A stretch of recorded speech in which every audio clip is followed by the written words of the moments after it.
sugalvojau tokį video padaryti. Žiūrėjau toks senukus. Galvojau, kaip liaudyje žmonės ginčiasi, kad tiek arklių 80 metų motociklas turi 100 arklių. 2010 metų motociklas turi ten 150. O sugalvojau taip, iš tikrųjų panaudoti, kiek motociklas turi tų arklių. Čia motociklas, kaip pasakė, ZX6R 2003 metų. Atvažiavau pas Ričardą Jauską, Power Pulse LT bičą, kuris daro tuos dalykus. Manau, daugelis motociklininkų jį žino, ypač kas užsiima motosporto. Ir pabandysime pamatuoti realiai ant Dino stendo. Šitas Kawasakis iš gamyklos Japonijoje išridėjęs deklaruoja, kad 118 arklio jėgų. Čia praėjo 20 keli metai. Kaip manai, Ričardai, kiek gali įveikti? 118 deklaruojama, tai bus nuo pačios pirmos žvaigždutės. Bet procentaliai, jo, vadinamai tariant, ant alkūnės, drūtai, kaimietiškai. Bet kadangi ten šiaip iš tikrųjų nelabai vos neįmanoma būtų tiksliai pasiskaičiuoti, kiek yra taip deklaruojama, tai sumatuosim, kiek yra ant rato. Tai maždaug visada 15% pridėsim prie to, ką išsuksim ir žiūrėsim, kas yra likę. Tai pamatysim pirminius skaičius visada į ratą, su kuo iš tikrųjų važiuojama ant asfalto. Jo, o dabar čia tas motociklas, kaip mato, čia yra pasi ta didelė žvaigždė, vadinama stantinė.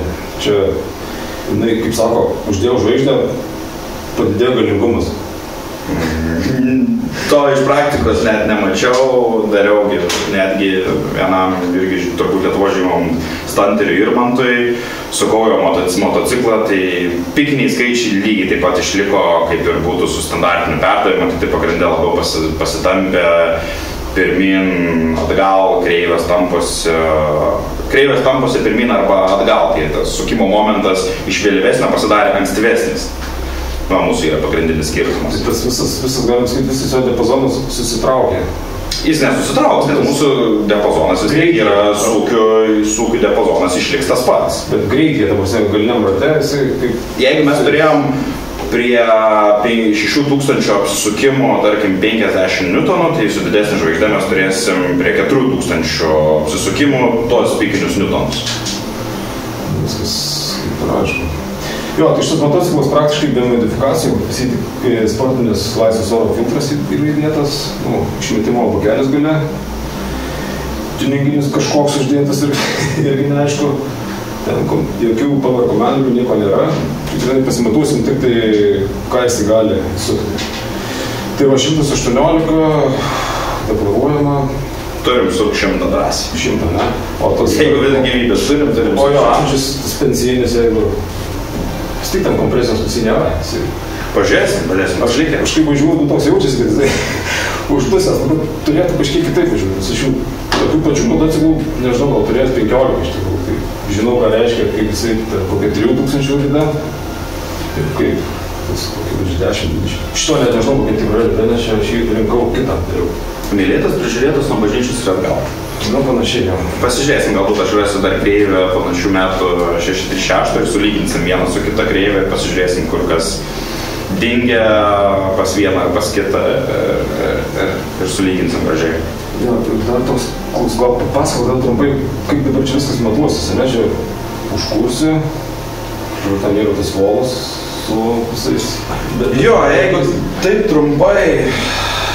Sakant, jo, motociklą pašildom, ne tik antifrizą, bet ir pilnai tepalaus iššildom, įstraukiam dūmus, priekį aušinam didelių galingų ventiliatorių virš 100 km/h galingumo vėją, tiek radiatorių, tiek tepalą, tiek vadinamą indeiką visą airboxą aušinam. Visą karštį nupučiam ir to labiau būtinai turim aušinti inteiką, nes inteikas nuo motoro pradeda kaist. programavimo metu jas gali padaryti 50-60 laipsnių. Tai kas tai čia kur oro dėžėtis daviklis, ne? Oro srautas. Daviklis taip, daviklis, kuris matuoja, bet mums visas airboxas, visas už filtro jo. Jis užkaista, ne? Jeigu... Taip, jis nuo motoro kyla karštis natūralu į viršų, kaitina jį, tada prasideda netitikimai su kuro oro mišiniu, nes oras šiltas išretėja, tai mes turim būtinai nusivėsinti, dar papildomų ventiliatorių šonės dadau arba į tepalą, pusgrinai radiatorių, pas šitą antros modelį nėra, tai dar papildomai pusiu, žiūrėsiu temperatūrą, žiūrėsiu pataikyti į jo tą darbinį diapazoną, kad nebūtų, kad matuoju 700 laipsnių, nors aišku, jie darbinė temperatūra, termostatas daro prie 8 laipsnių, bet visada važiuoju palei 100, tai visada taikai tą darbinę temperatūrą.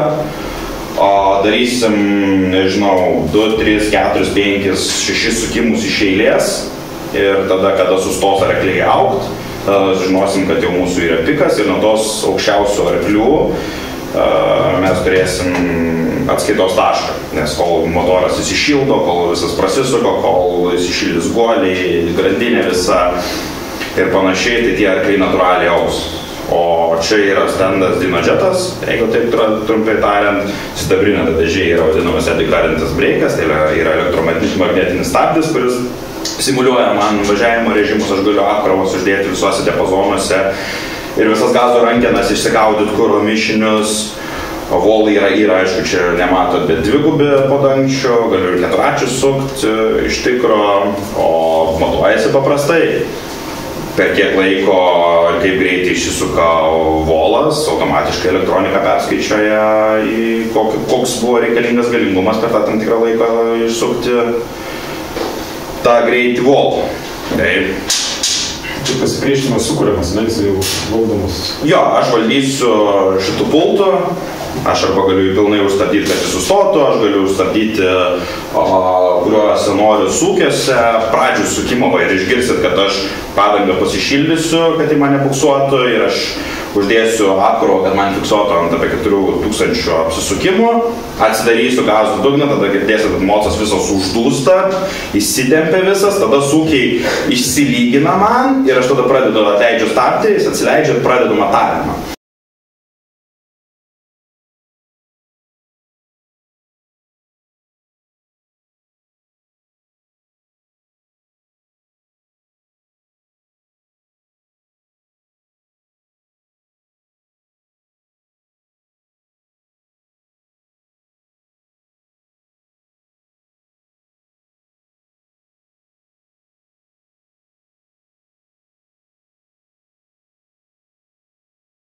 Dar toks dalykas Rameiras, ne? Ten motuose. Ypač Kawasaki deklaruoja, kad gale be Rameiro ir su Rameiro. Ten realiai jisai 160 km/h, kai oro dėžė, oro gauna, ne toks kaip pripūtimas kažkoks gaunasi. Natūralus turbokompresorius. Jo, natūralus. Bet jo, aš nustebėjau, kad ir Kawasaki, netgi kiek žiūrėdavo spec šitose, jie deklaruodavo bent jau senesniuose modeliuose, naujesniuose neatkreipiau dėmesio, su Rameir galingumas ir be Rameir galingumas, bet asmeniškai sakau, aš čia pučiu virš 100 km/h vėją tiek į airboxą, tiek į motorą, kad jis man nusivėsintų ir airboxą nuvėsintų ir panašiai. Ir eksperimentavau įpūtęs jau sumeluoti 160-170 km/h vėjo greitį, pamatuodama su to vadinamo anemometru, man atrodo, labai liežuvį apverčiantis tas žodis, kur vėjo greitį matuoja. Lėktuvus būna. Jo. Ne, ten praugai, man atrodo, priekį matuoja. Mamsdelės, jo. O čia ventiliatoriukas sukas ir tavo vėjo greitį matuoja. Tai aš susimatau, kad tikrai žinočiau, kad ten nespėliočiau iš rankos, koks vėjo greitis yra, tai maždaug tokiu greičiu matavausi ir be ir su. Ir matavausi ir mišinius, ir galingumus, tai kažko labai tokio didelio skirtumo, iš ties tikrai nepastebėjau. Tai galbūt nuo 250 greičio, 270 greičio jau kažką tikrai pamatytume, bet kiek ir domėjausi, tai jeigu jau būtų labai didelis slėgis, pradėtų darytis tas jau Rameiro, tai mūsų tiesiog plastikinės dėžės nebeatlaikytų, nes jos laiko ten, man atrodo, 0,3 paskalius slėgio jos gali laikyti, nes jos visiškai nedizainintos yra. Tai čia kiek barų? O, Dieve, net turbūt naujiena nėra. Net visiškai ten 0-0, turbūt, nežinau, reiktų išsiversti. Aišku, sakys dabar publika, kad tai plastikinės ir turbo kompresorius yra. Šiaip gal nenušaukimo tam? Nenušauktų, bet greitai trūktų. Bet tikrai trūktų. Esi visiškai nedizainintai tą pusę, tai sakau, aš toj vietoj labai ten bandžiau, eksperimentavau, su eksperimentu pasidariau, kad nusistovėt kurioje vietoje yra, tai nusprendžiau, kad ten, nes 200 virš greivėjo veikti į pus, nu jau yra tikrai challenge'as sugeneruoti tokį vėją. Tai nusistovėjau į bendrą vidurkį ir viskas ko puikiausia. Rekordus Nemuno Žiedę mušam su mano settingais stendo padarytas. Tai pernai, jeigu publika nežino, tai jie neoficialiai padarė Nemuno Žiedo rekordą. Leonas? Taip, Mūsiškis. Jūsiškis anglas? Jo, dar jeigu Virginijus Mūsiškis, ja. Jeigu Virginijus parodys, apsuks paskiau gale mano tos paveikslas, kur kabo, tai pamatys tą R1 būtent, su kuriuo aš važiavau Anglijoje ir su kuriuo mes pernai pamušėm tą rekordą. Tai aš irgi ant jo sėdėjausi, programavom, su Donis Reisingas visas pakabas sukrovęs padaręs, tai padirbom vieną dieną ir turim. Bet neoficialinom, jeigu šitaip įsigilimas dėl to, kad, neoficialinom, kad turėtume pagarbą Šarūnui Platui. Tai geriau lietuvis kažkuris būna. Jo, čia motociklizmo efektas. Tai ką, startuojam? Bandom tada? Bandom, sukom, šildom, dedam ausinės. Viską pasimuoto.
Galvoju, be ausinių užbūsiu, bet be šansų. Retai atsiranda drąsus žmogus, kuris būna be ausinių. Gali būt, bet negerai, manau, klausai.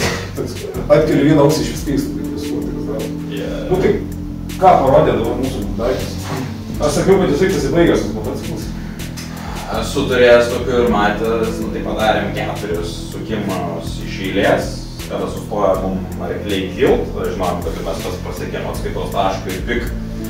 Tai turim geriausia atveju 75 arklius į ratus, nors turėjom pamatyti į ratą apie 100 arklių. Taip, pagal prognozes tai turėjo būti ir turim ir viršui grubiai nuo 12 tūkstančių, nuo 11,5 apsisukimų, turim labai daug įvairių duobių ir kažkas jums smarkiai nepatinka, tai reiktų...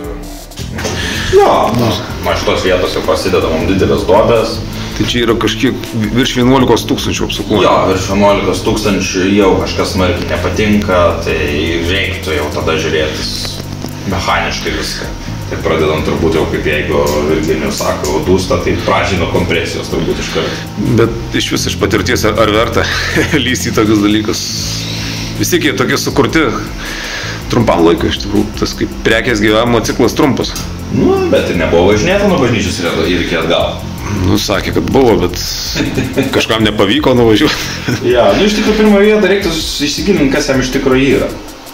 Jeigu pas mus yra kur nors kompresijos trūkumas, tada darytume antroje vietoje leak down testą, tada žinotume, kurioje vietoje turim problemą. Ar turim per žiedus problemą, ar turim per galvą problemą. Tai ir tada nuspręstume, jeigu turim apačioje, tai tada greičiausiai bus neapsimokės remontas. Jeigu turim galvoje problemą, tai manau labai greitas fiksas. O ta pirma, pavyzdžiui, duobė, kur yra nuo 6 ir krenta iki ten 7, 8, tas toks pirmas. Sulyginau prieš tai irgi kreivės su 6, ne 6, tai irgi panašią tokią duobę turi ir Kawasaki turi savo. Technologiškai, ne, tai padaryta jau. Jo, Kawasaki ypač turi savo tokią savybę, kad jie turi principą važiavimo kaip dvitaktis. Jis, kad ir tūkstantiniai ZX-10R, jie pradeda važiuoti grubiai nuo 10-11 tūkstančių apsisukimo. Kokį ten modelį nedaro, nei Bembas, nei Suzukis, nei Yamaha jau važiuojasi ar apačioje. Tai manau, lygiai ta pati situacija, tiesiog Kawasaki kortelė.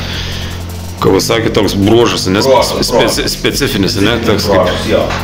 Kiti, kas iš lenktinių turi patirties, netgi užsidėdavo yra lemputė, kada mes pavarą, tai kiti užsidėdavo, kad mažiau sūkių nenukristų, kada ta lemputė užsidėlė. Užgesta tai kad nes žino, kad jūs važiuoja geriausiam galios diapazone. Arba anksčiau atsimenu, kad užklijuodavo spidometrą tą patį, kad visą lauks matytųsi rodiklė, kad nekristų, kad matytum, kad tu darbiniam ruožė važiuoji. Taip. Nu, čia Kawasaki yra tas vizitinė kortelė jų tokia. Tai rezultatai liūdni. Tai ką man dabar daryti? Važiuoti ir lauk blokas skylės? Jo, bet aš galiu pasakyti, kad, pavyzdžiui, Stantui toks motociklas gal netgi yra geriau, nes, čia yra toks specifinis sportas, kaip sėmimas kažkoks, kad rankenos geriau, kad jam trūksta, kad nebūtų per daug, bet tau reikia pojūčio. Kad nebūtų per daug, jo, jis toks ir, pavyzdžiui, Kawasaki irgi, kaip tas turbūt, kad apačioje nevažiuoja, jie važiuoja nuo kažkiek. Tai va ta apačia, būtent jie taip, turbūt, aišku, nespecialiai padarė, bet tokia labai atleidžia klaidas. Leidžia klaidas, o paskui gale ateina ir labai lengva turbūt išeiti į rolling burnout. Jo, tada, tai čia ypač labai geras tos naujesnės šeštos ninzės, kurios Redline šiek tiek nutemptas ir jos tokios, tas gan diapazonas didelis, tarkime, nuo 9 iki 16, jeigu jis įsukasi, tai prašau, labai daug iš tikrųjų turi variklio įsukimui. Tai žaidimui vietos. Jo, žaidimui tam galiu tampytis. Kol užsišauda, atrodo, kosminis skaičius ten 16-17 tūkstančių. Atrodo, sproklės. Taip. Pagal kiek žinau, net jau kvietus proklės, man atrodo, pasibaigti vožtų darbą. Jo, nebes pradeda harmonizuoti, man atrodo, tas vadinasi. Jo, kada jau ten prasideda harmonija jiem ir nebespėja užsiverti, man atrodo, ten ta riba yra tų sproklė, 17 tūkstančių apsisukimų. Bet jo, skaičiai tai kosminiai iš tikrųjų, kaip pagalvoja. Jo, taip. Nežinau, iš tikrųjų. Važiuosim, bandysim toliau, tepalus pasikeičiau. Įsimatau galę, nes kažkaip turėjau tą nuojautą iš savo patirties, kad jisai kažkas nedaug jame likę. Kaip jis sako, užpakalio dyno stendas. Jo, aš iš tikrųjų net galvojau, kad kažkas panašiai, nemokė 80, 70, panašiai kaip ir, nežinau, kodėl toks pojūtis, bet ir buvau. Bet, važiuoti su jau galima, reikia reguliuoti vožtus, kažką bandyti lys, bet, iš patirties, kiek žinau. Kompresija nesusimatau. Dalysiu, nes aš kiek bandydavau lys, tai ten, toks, turi paprasčiausiai keisti, neužtenka tik pareguliavimo. Ne, iki vožtų tikrai aš irgi tikrai nelyšiu, aš kartais susukčiau žvakės, susimatuočiau kompresiją ir tas perėčiau sekantį variantą. Sekantis variantas, kaip ir minėjau, lyg downas būtų, tada žinotum, kurioje vietoje yra jau sutrumpintum gedimą, žinotum, kurioje vietoje yra viršui problema ar apačioje. Toks jos. Vienu žodžiu, mechaniniai darbeliai laukia. Tai va, tai ką, tai pasidarėm savo darbuką. Ačiū Richardui ir Powerpulse LT. Visada laukime. Manau, kažką dar parodysime įdomesnio ir aktualesnio.